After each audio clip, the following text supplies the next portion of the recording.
दोस्तों नमस्कार, मैं बीपी यादव और इस समय हम लोग हैं प्रयागराज महाकुंभ में।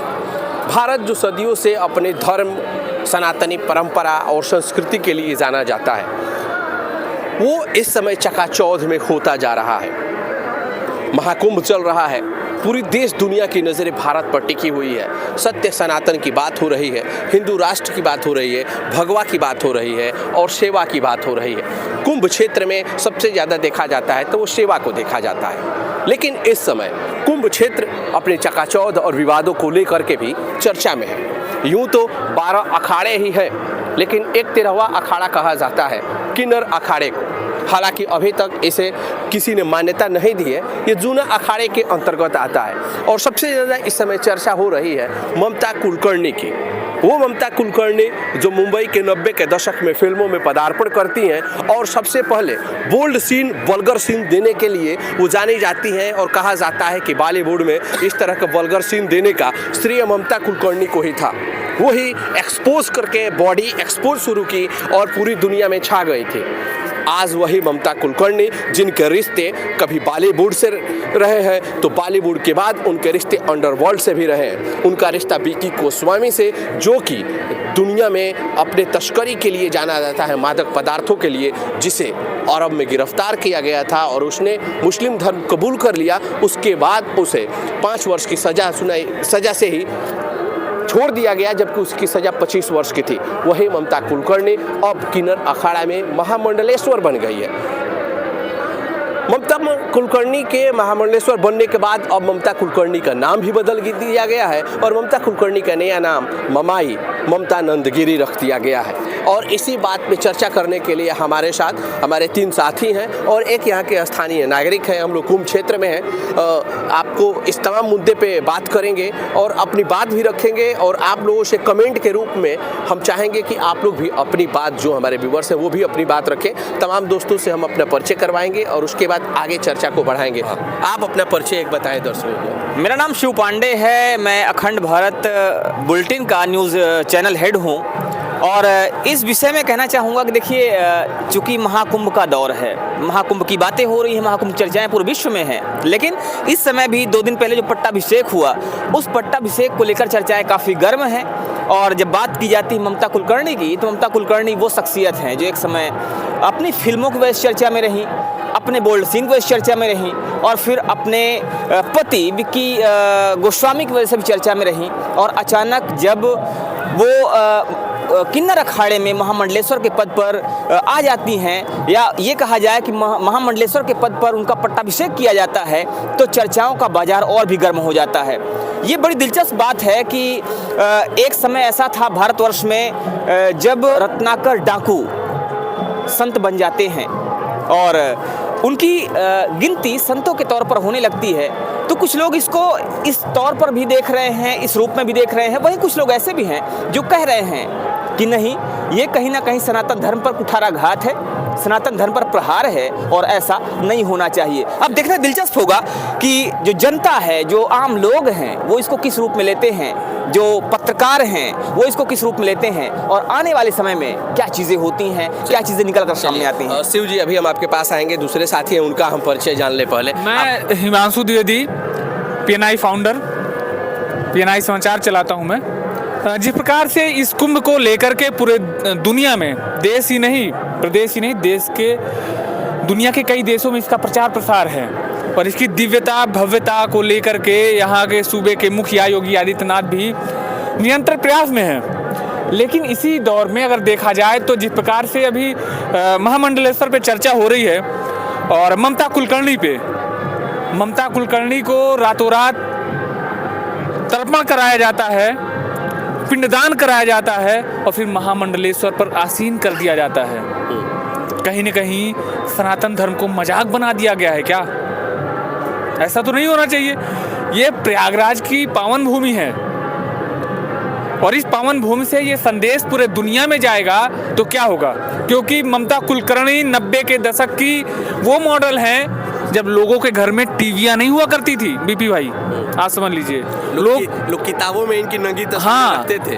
लोगों के यहाँ ब्लैक एंड व्हाइट भी हो जाए बहुत मुश्किल से, शिव भाई, तब के ये स्टार हैं, आप समझ सकते हैं कि ये इनका क्या ओहदा रहा हो। और तो और 20 साल ये देश से बाहर भी रही हैं, उसके बाद आई और फिर महामंडलेश्वर पे आसीन हो गई। चलिए तमाम मुद्दों पर आगे चर्चा की जाएंगे। एक और स्थानीय निवासी हैं, आप आ जाइए। आपका क्या नाम है? भैया मेरा नाम कमलेश कुमार यादव है।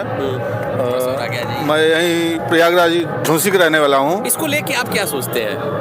भैया के बात से सहमत हूँ। हाँ, मुझको राणा जी माफ करना। हाँ, मुझको राणा जी माफ करना। पहली बात भैया, महामंडलेश्वर का पद बहुत उच्च होता है।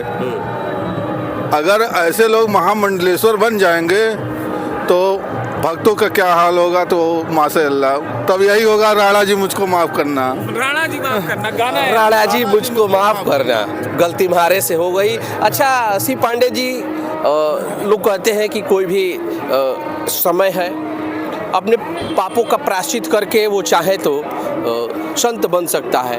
ठीक है, ममता कुलकर्णी हो सकता है कि अपने वो, जैसे कि उन्होंने कहा कि मैं इस किन्नर अखाड़े से जुड़ के या फिर सत्य धर्म के मैं प्रचार प्रसार करूंगी, उससे जुड़ के मैं अपने आप को धन्य समझती हूँ, तो ये ठीक है, कोई इसमें दिक्कत नहीं है। लेकिन महामंडलेश्वर एक ऐसी उपाधि है जिसको प्राप्त केवल उपाधि नहीं है, ये संतों की एक ऐसी परंपरा है, जब जप करना पड़ता है, तप करना पड़ता है, तमाम मुश्किलातों का सामना करने के बाद आगे आदमी बढ़ता है और उसके बाद ये उपाधि दी जाती है।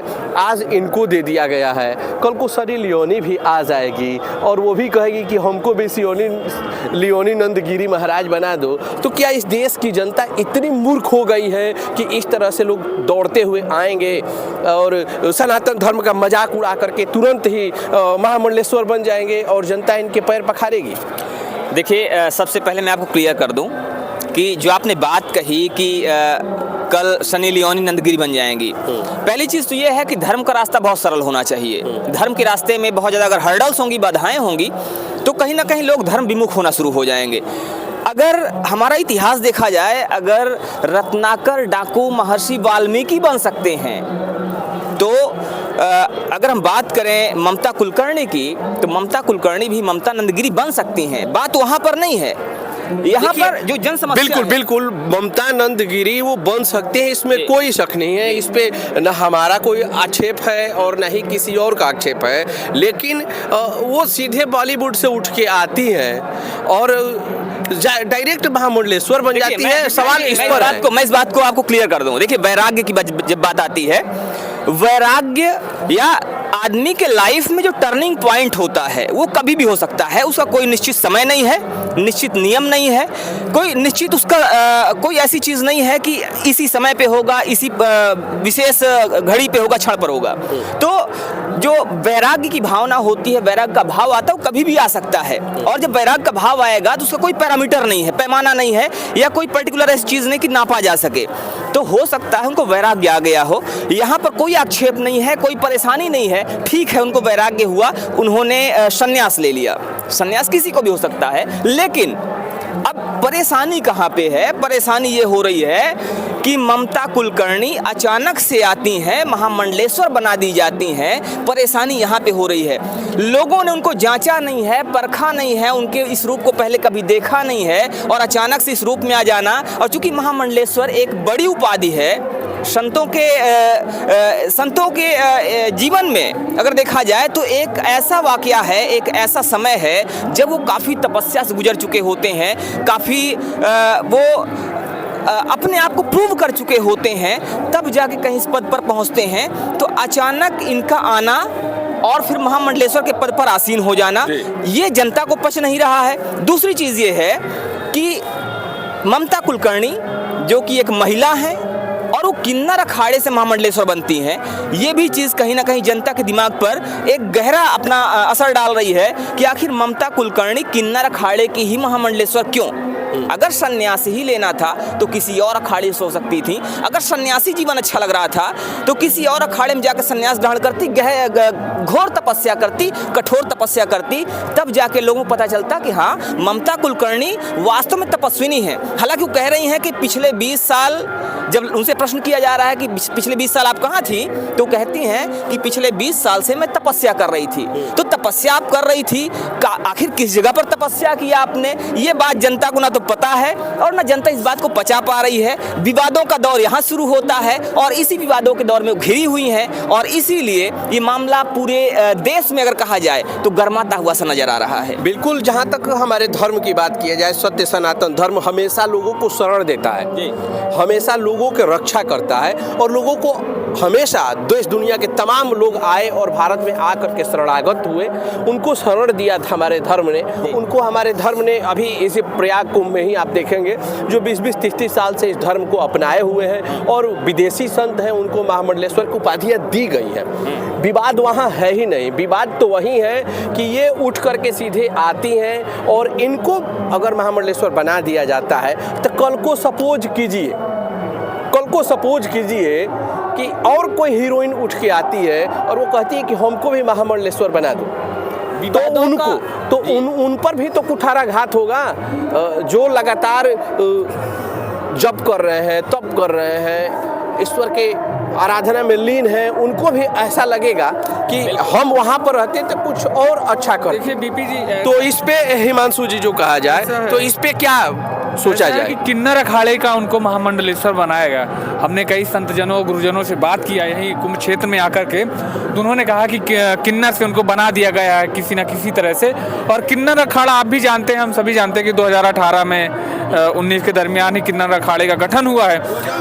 हाँ, पिछले जो अर्धकुंभ, तो बहुत लंबा कार्यकाल तभी किन्नर अखाड़े का है नहीं और उन पे आरोप भी लग रहे हैं कि प्रलोभन में आकर के इनको पद दे दिया गया।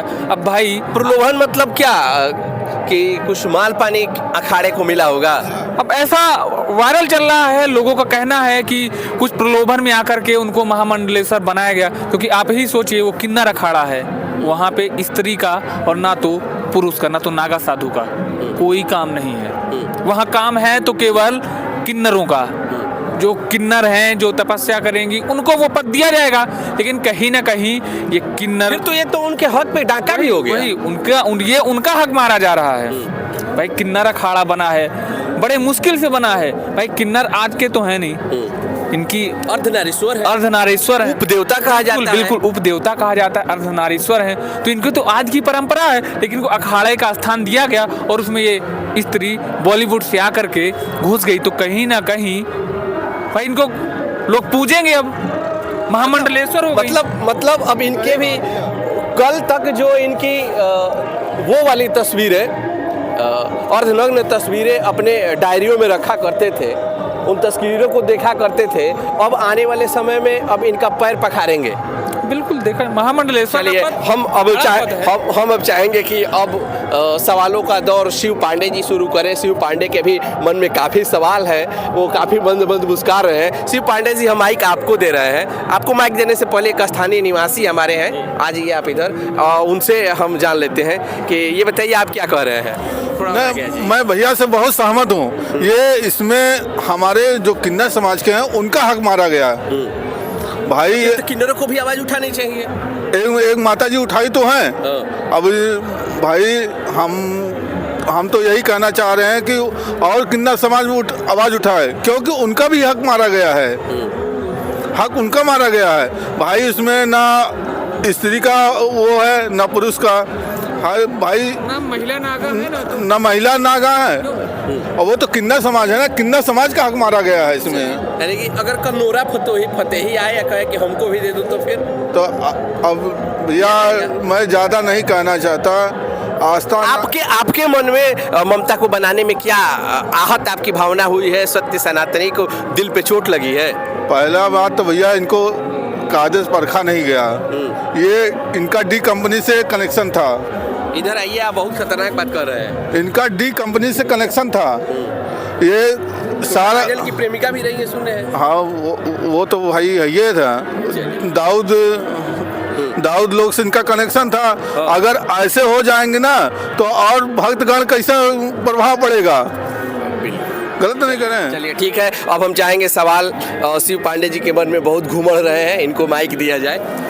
देखिए, बात सवालों की नहीं है, बात यहाँ पर है चूंकि हम लोग यहाँ पर विश्लेषण करने के लिए खड़े हुए हैं, तो हर मुद्दे पर विश्लेषण होना चाहिए, हर पॉइंट पर, हर बिंदु पर बात की जानी चाहिए। खैर, अभी तक आप लोगों सवाल पूछ रहे थे, मैं तो ये चाहता हूँ कि आप अपने विचार भी व्यक्त करें कि आखिर इतने देर से बातें हो रही हैं और सभी ने अपने अपने विचार व्यक्त किए। यहाँ पर हिमांशु जी हैं, मैंने भी अपनी बात रखी, और यहाँ ये भाई साहब हैं, यहाँ लोकल हैं, इन्होंने भी अपनी बात रखी। आखिर आप क्या सोचते हैं इस विषय पर?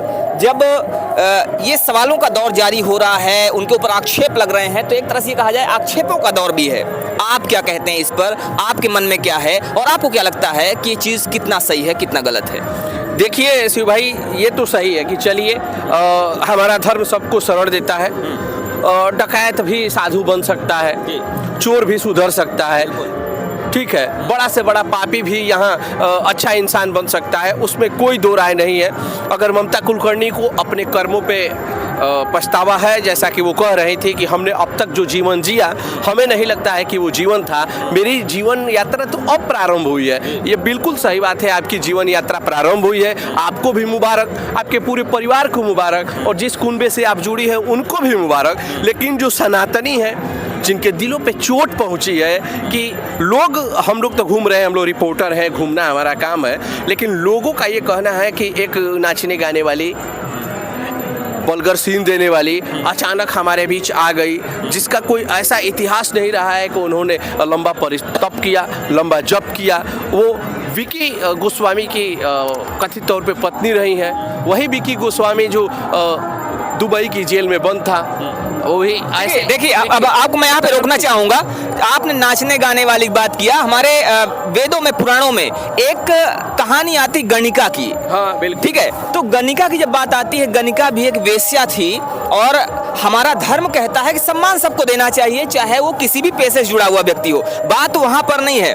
आपकी आपत्ति क्या इनके नाचने गाने को लेकर है, या इनके महामंडलेश्वर बनाए जाने को है, या इनका किन्नर अखाड़ा में प्रवेश कर जाना, ये आपको आपत्तिजनक लग रहा है? देखिए, किस अखाड़े में वो प्रवेश करती है ये उनका निजी मामला है। दूसरी चीज, उस अखाड़े का ये निजी मामला है कि वो किसे महामंडलेश्वर का पद देता है। लेकिन जहाँ तक किन्नर अखाड़े की बात है, किन्नरों ने बड़ी मुश्किल से लड़ाई लड़ी है इस सरकार से, एक लंबी लड़ाई लड़ी है, एक बड़ा जद्दोजहद उन्होंने झेला है, और इस समाज में बहुत ज़्यादा वो प्रताड़ित हुए हैं। आज उनको जहाँ मेल फीमेल का पहले 2 ही कॉलम हुआ करता था, आज 3रा कॉलम आ गया है ट्रांसजेंडर का।